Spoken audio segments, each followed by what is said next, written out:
Hello doctors, this is doctor Yokesh from GB with मैमसी and आज हम पढ़ेंगे न्यूरल कंट्रोल एंड कोऑर्डिनेशन.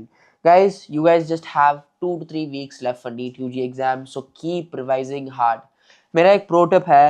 हो सकता है आप इस पीडीएफ को इन जनरल देख रहे हो, बट जब आप खाना खा रहे हो, जब आप वॉशरूम यूज कर रहे हो, जब आप नहा रहे हो, उस टाइम में सुनते रहना. Never waste time, every second is valuable. Alright doctors, now let's start.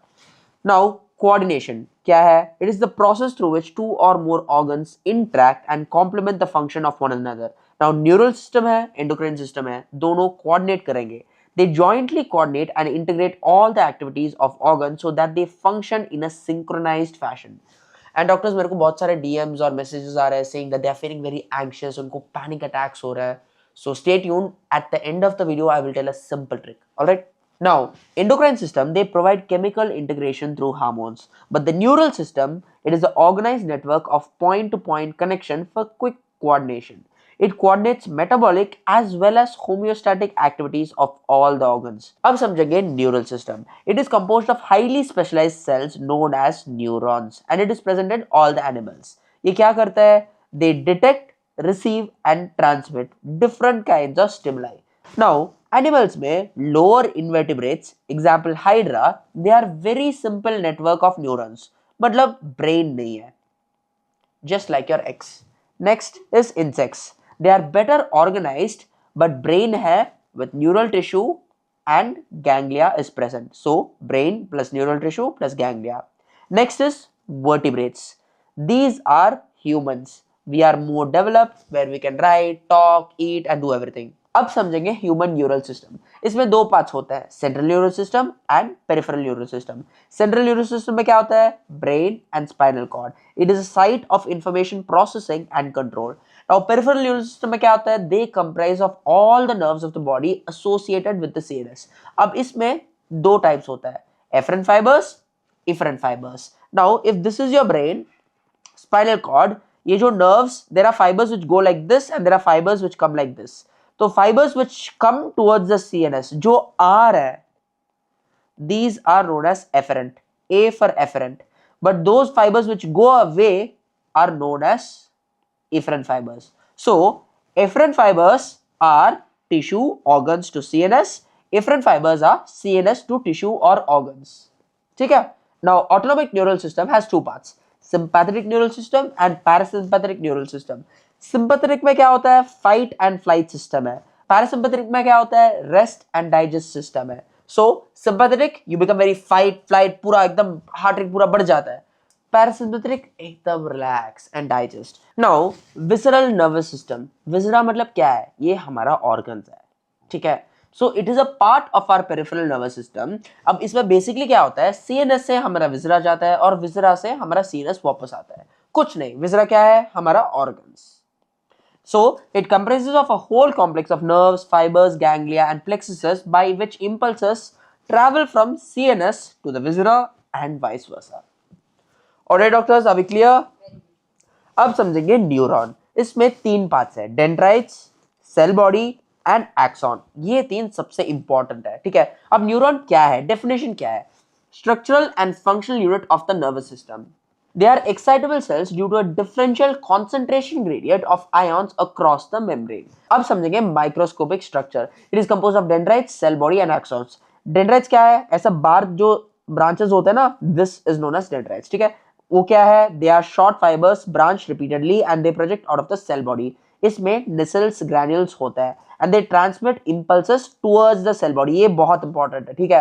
देखो ये हमारे cell body है, इंपल्सेस ऐसे आता है. ठीक है? So towards the cell body.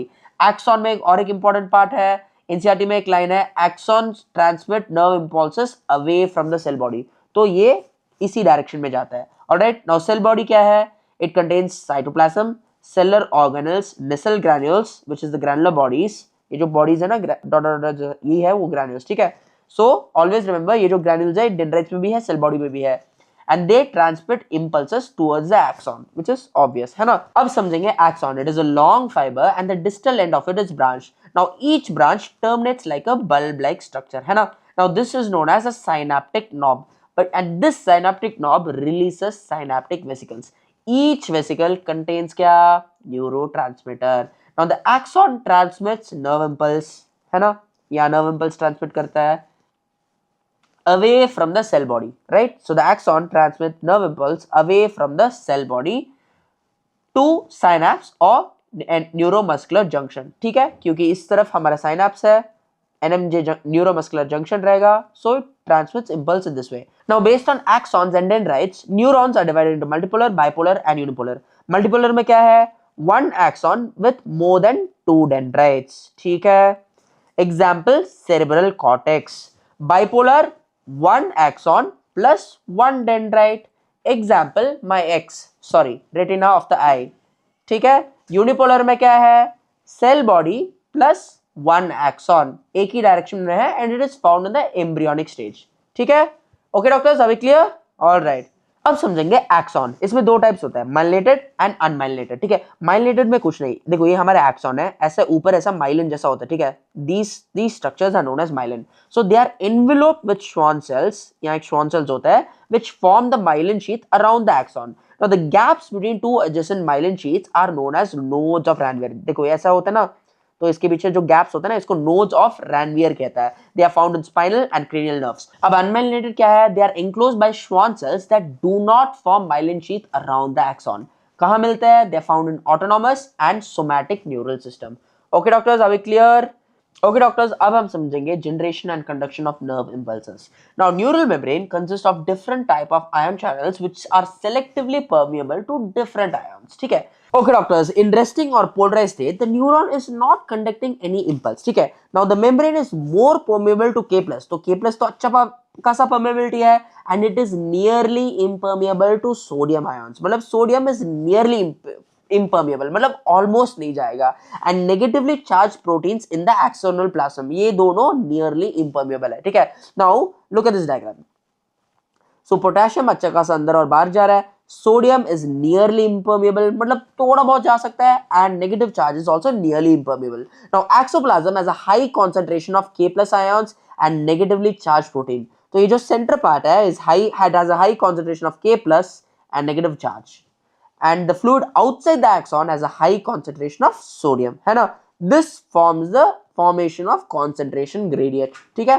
Now this is maintained by active transport of ions by the sodium potassium pump which transports 3 sodium outwards and 2 potassium into the cells. देखो 3 sodium बाहर जा रहा है, 2 पोटेशियम अंदर आ रहा है, ठीक है. तो क्या होगा? इवेंचुअली नेट चार्ज बाहर पॉजिटिव रहेगा, अंदर नेगेटिव रहेगा. इसका और एक कारण ये भी है कि negative is nearly impermeable to outside, है ना. तो there is a high chance कि अंदर नेगेटिव रहेगा और आउटसाइड पॉजिटिव रहेगा. So the outer surface of axonal membrane has positive charge and the inner surface has negative charge, इसलिए वो पोलराइज्ड है, जिसको आप कहते हैं रेस्टिंग पोटेंशियल. अब समझेंगे what is resting potential. It is the electric potential difference across the resting plasma membrane and it is called as resting potential. Alright doctors, are we clear? Sodium बाहर ज्यादा रहेगा, अंदर पोटेशियम और negative charge ज्यादा रहेगा, plus plus plus plus बाहर, अंदर negative. चलो okay doctors, let's understand the mechanism of generation and conduction of nerve impulse, ठीक है. Now stimulus at site A on the polarised membrane, ठीक है. यहाँ एक स्टिमुलस आएगा, तो membrane on site A becomes freely permeable to sodium ions. तो क्या होगा? सोडियम आयंस अंदर जाएगा, है ना. तो सोडियम में क्या है? पॉजिटिव चार्ज, तो साइट ए जो है यहाँ बहुत सारा पॉजिटिव चार्ज जमेगा, है ना. So the polarity reverses. पहले क्या था? बाहर पॉजिटिव अंदर नेगेटिव, पर सोडियम अंदर आ रहा है तो पूरा पॉजिटिव बन जाएगा. Polarity reverses. So the outer surface becomes negative and inner gets positive, है ना. Now membrane at site A is depolarized, है ना. Depolarize हो रहा है क्योंकि अंदर पॉजिटिव हो रहा है, बाहर नेगेटिव हो रहा है. So the electric potential difference across membrane at site A is known as action potential or nerve impulse. Now, whereas the adjacent site is still being polarized, है ना. A current flow on the inner surface from site A to B, whereas on the outer surface it's from site B to A. देखो physics के हिसाब से we all know that current flows from positive to negative, ठीक है. Sodium अभी अंदर आ गया तो यहाँ पॉजिटिव हो गया, बाहर नेगेटिव है. whereas B तो अभी भी पोलराइज्ड है, तो अंदर नेगेटिव है, बाहर पॉजिटिव है. करंट फ्लो किस डायरेक्शन में होगा? Positive to negative. तो कैसे होगा? इनर साइड में it goes from A to B, right. So current travels from A to B inside the cell. यही चीज यहाँ लिखा है, ठीक है, A to B on the inner surface, whereas outer surface में it goes from B to A.